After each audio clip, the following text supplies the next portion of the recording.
in America, for whatever reason. It's interesting.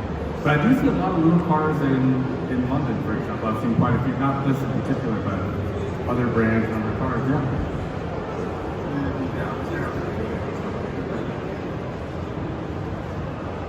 Great question. It's a little bit of a different, that car is actually really big. The question was about the Aptera EV. Anyone know what that is? The Aptera? The Aptera is a big car. It's probably, like from the back, would probably come out to here.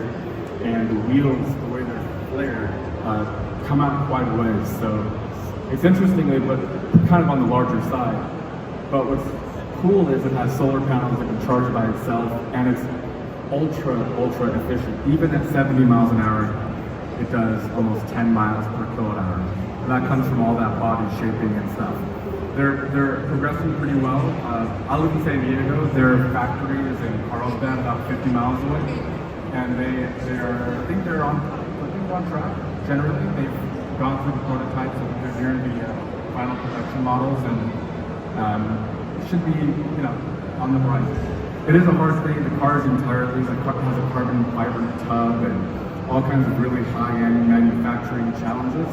So, like, until they fully reach it, I wouldn't say they're there, but I think they're on track, from what I've heard. Any other questions about anything? How are you guys doing?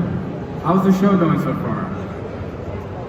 Wonderful. Yeah, this is kind of a new thing we've never done before, and this is day one of this, so bear with us. It's hard to just talk off the top of your head without shutting up for any period of time, but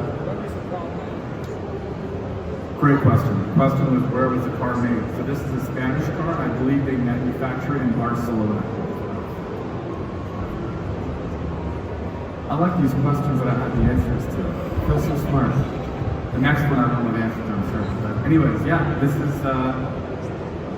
this probably is what we should all be driving. And it's one of those things like taking your medicine. It's like eating broccoli.